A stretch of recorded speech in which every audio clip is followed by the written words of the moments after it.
Welcome to South Florida saltwater fishing. I'm Heath, and it's time to get into the bite. Dolphin in the boat, baby! Look at that foot snapper. Hold on.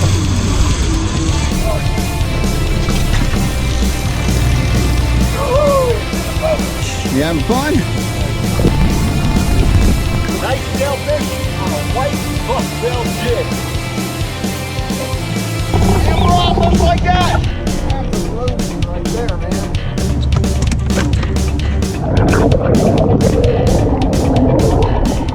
Alright folks, welcome to the Beginner's Guide to Catching Blackfin Tuna. In this episode, we're going to go over some of the most productive, basic ways to get into the bite with what they consider to be the chicken of the sea. Before we get into this though, if you want to learn more about fishing, grow as an angler, or just see some great and exciting offshore fishing adventures, you can start by hitting the subscribe button. Don't forget to turn on that notification bell so that you won't miss a thing. Alright, so we're going to start off with a little bit of basic knowledge about blackfin tuna. First, tuna are some of the most abundant fish species in the ocean. And the blackfin make a couple of passes around South Florida during the year. Most of the time you're going to get these little blackfins that are about 4, maybe 5 pounds. They call them footballs. And then there's a certain time of year where you're going to get the bigger 10, 15, maybe 20 pound range ones. Blackfin tuna tend to be a deep reef to shallow offshore pelagic creature. What I mean by shallow offshore is they're going to be in the areas between 200 and 600 feet. Now periodically you will catch them out in that 800-900 area, but more often than not they're hanging out off the deep ledge of the third reef in between 200 and 300 feet. And depending upon the wind conditions and where the food is, they might head out a little deeper. And another little fact about tuna is they're very strong for their size. Tuna are so strong for one reason and one reason only. They don't have a swim bladder. If tuna ever stop swimming, they sink to the bottom of the floor and they drown. And that's why they're so strong, because they're always swimming, expending energy, which means they need to eat a lot. And them eating a lot, what's that mean? That means they've got to be fast to catch their food. And that's just a little cool fact about tuna and a little knowledge about the fish you are trying to target. Alright, I want to touch a little bit on the time of year that tuna are coming through. Those little footballs are most abundant from the wintertime heading into spring. Now what I mean by wintertime in Florida is not your December, no. Winter in Florida really kicks in late January and heads through March. That's our winter time. So if you're looking for a hot tuna bite, you're going to really want to try and get out on them in February and early March. That's when they're going to be at their thickest and biting. And don't get me wrong, tuna are always around, but not as they are as thick and abundant in that time period. However, there is another time in June when the big ones come through. And by big, I don't mean giants. I mean the 10 to 20 pound class tuna. And then you might ask yourself, well, hey, when do I fish for them? I like fishing for them in the morning or at dusk. That's when the best tuna bites are. And the time when they really shut off is around noontime when the sun's up high. They tend to go down deep and disperse and not feed then. So we've got the morning time, which is like 7 a.m.-ish sunrise to about late morning, 10, 11, and then at dusk in the afternoon from about 4 to 6. Alright, so that's just some basic information about the blackfin tuna. We've gone over where we're going to target them, what time of year we're going after them, and what time of day. Now let's get into the tactics that we're going to use to go after them. There's 3 main tactics you're going to want to use for going after blackfin tuna. The first tactic is the one that is the most productive, and that is trolling. We're going to troll lures like the white bucktail jig, the pearl blue boom turbo slammer, or a pink trolling skirt or a squirt squid. Now like I said, tuna are fast, so we're going to want to troll in between 8 and 10 miles an hour for tuna. Let's say we're trolling over that deep reef. We're going to make smooth S-shaped curves in and out of that 200 to 300 range. If we're not finding them, we can head out deeper until we find them. The cool thing about tuna is once you find them at a certain depth, let's say you're hitting them at 350, don't go in or out. They'll be at 350. Just keep going north with your current and you'll find some more. Trolling is the most productive way to get into the bite with tuna. And there's always a telltale sign of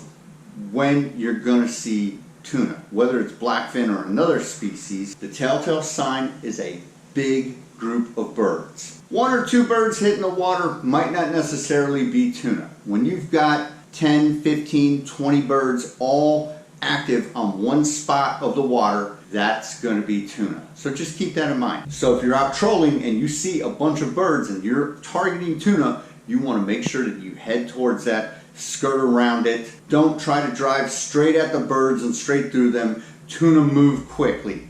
They're very sensitive to changes in pressure and sounds in the water. So if your boat comes out of nowhere and you race up to them and then you slow down to get your lines in the water, you might spook them and you might have to try and chase them down. Have your lines in the water and just troll towards them.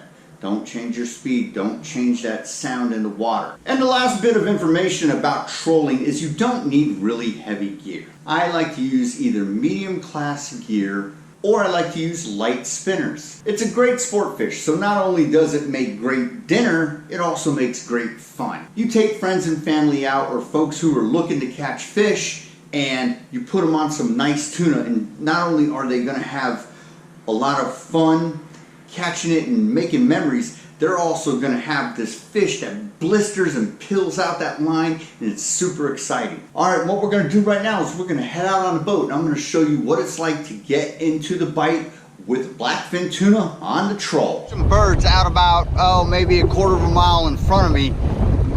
A lot of them. Probably indicator of tuna being out there. I'm going to fish with a pearl blue Billy Bait turbo slammer and a pink and white skirt, weighted with a 1 ounce skirt. Both of these are on double hooks and about 6 feet of 40-pound monofilament leader. See if I can pick up one of these fish that's out here blowing up. I got a pink and white skirt on my Penn Spin Fisher. I got the Billy Bait turbo slammer on the Daiwa 6500. The birds are literally up here about 75 yards in front of the boat. Lots of birds. Very indicative of what happens when you have tuna swarming around. 387 feet of water, so we'll be in about 400 where they're at. So typically, you know, 1-2 birds hitting the water, you're looking at mahi action. Several birds like this, like we've got over here, that's typical of indicative of tuna.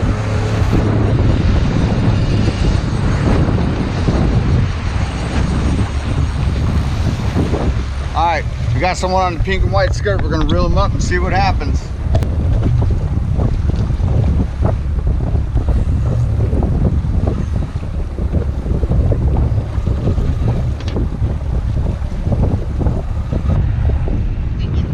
That he's hooked, trying to go down.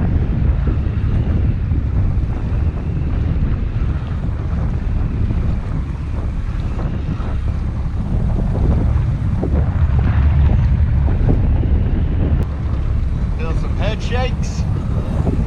Let's see what we got. Like I said, right now we're in about 430 feet of water.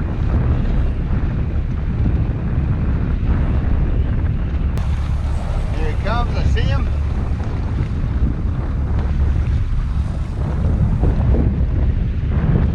Looks like it's a blackfin tuna from what I can see right here.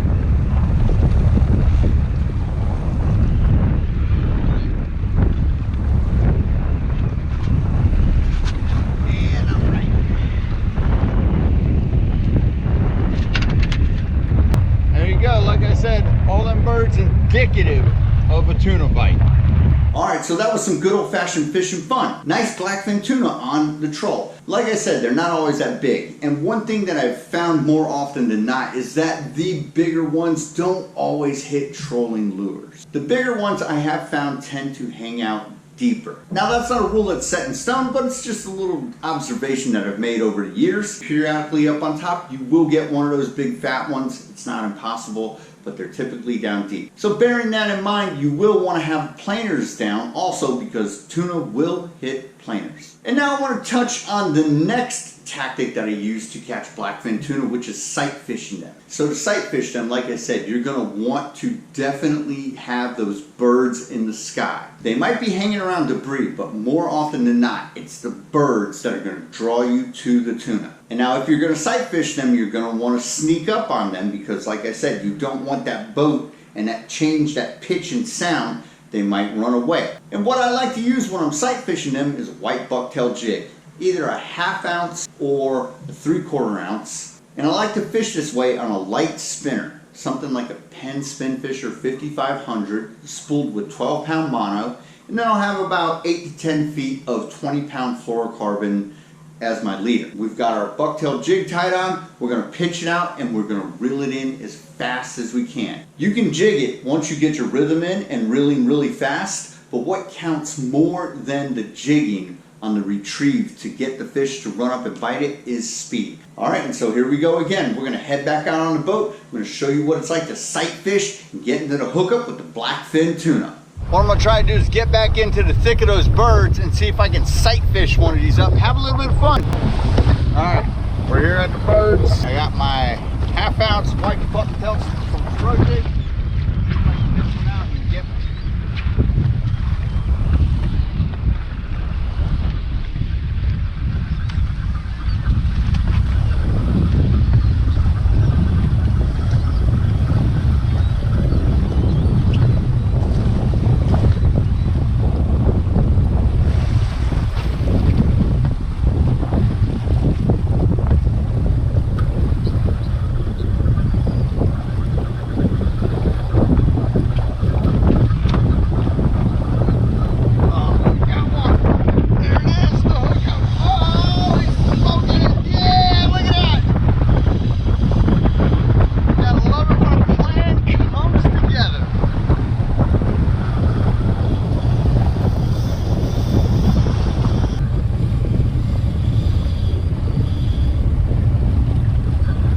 Tuna are some of the hardest fighting fish in the world, pound for pound.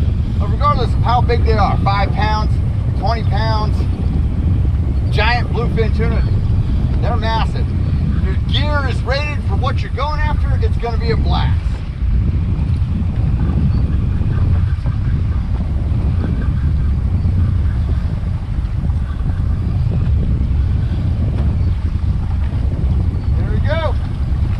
Blackfin. Another blackfin. This guy got on the pro jig. Blackfin. Definitely nice fish. Alright, so there you have it. Super exciting. Nothing like pitching out a jig, sight fishing, cranking that bad boy in and getting that hit, feeling the strike. It never gets old. Trust me. Alright, so now we're going to move on to the third tactic, which is one of my favorite, which is jigging. In particular, slow pitch jigging. So let me explain a little bit about when I go slow pitch jigging for them. So I explained that the smaller football sized tuna come in winter into spring. And then in June we get the big ones coming in. And remember, I said those big ones tend to hang out deeper. This is where slow pitch jigging comes in for them. So we're going to make sense of this. If we're going to do some slow pitch jigging for them, we're going to go during June. And we'll definitely want to head out off that deeper ledge of the reef, 200 to 300 feet. Now you will mark big tuna on the bottom. So if you see marks, you're going to want to be sure to drop down your jig and give it a good 2, 3, 4 drifts. Alright, now I want to explain a little bit about jigging. First, you're going to need braid. If you want to do any sort of jigging, you've got to have braid on your reel or it's not going to work right. And next, when we're slow pitch jigging, our leader, I tend to use about 15 feet of 40-pound mono.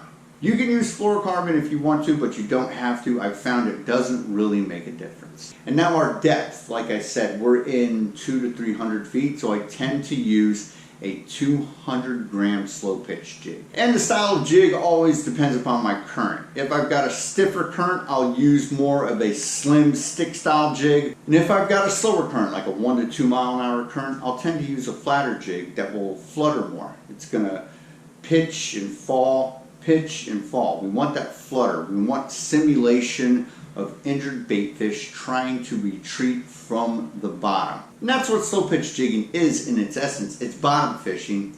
And like I said, these fish are hanging down deeper. So when you're going for blackfin tuna and you're slow pitch jigging, you're going to want to fish more than just the bottom. Even though it is bottom fishing, we're going to want to go up into that water column some. And now being in the 200 to 300 foot range, we're going to want to come up about 100 feet off the bottom and then let it back down. For these bigger tuna, I've had more luck in the afternoon between 4 and 6, sort of that magical gray hour where the sun's starting to go down. I've had more luck for them then than I've had in the morning slow pitch jigging for them. Alright, we're going to do this again. We're going to head back out on the boat. I'm going to show you what it's like to get into the bite with the blackfin tuna on the slow pitch jig. So when it comes to the technique of slow jigging, one thing to bear in mind is you don't want to reel on the fall. You want your line to pull the slack out. That is where the jig is fluttering. This is the pitch in the fall. If you're reeling up your slack, you're reeling on the downfall, you're not slow jigging. It's being ineffective. So you reel, load your rod, let it fall. Reel, load your rod, let it fall. Now you don't want to just do that. You can give it a double pump, triple pump, whatever you want. Double pump, single pump, triple pump. You got to find what works for you, what the fish are biting, what they're hunting after. You got to add a little bit of flavor into it. It's not just pump once and pitch and fall. They're going to go after different things. You make it a little bit sporty, a little bit erratic. It increases your chance of getting a hookup. Oh, and we got a hookup right there. Yes! He is dumping the reel right now. There we go. You gotta love it. And again, this is the point where you put the reel under your armpit. That provides the power. We're not pulling back and winding on the slack that comes down. I mean, you gotta, kind of angle it back a little bit, but you don't want to do that. This is not your standard fishing. You keep that line tight and you power that fish up. Let's see what we got. This fish was way up in the water column when he hit. Oh, he's looking like he's wanting to put his shoulders into it. Take another dive.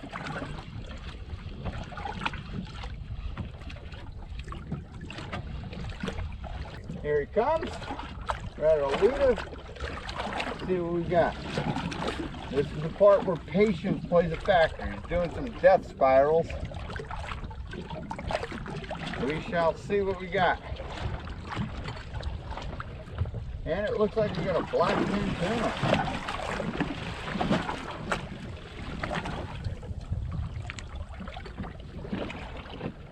Got a nice blackfin. I'm gonna have to gaff it. This is the power of slow jigging right here. Oh boy, yeah, he's a nice. This is not a little football tuna.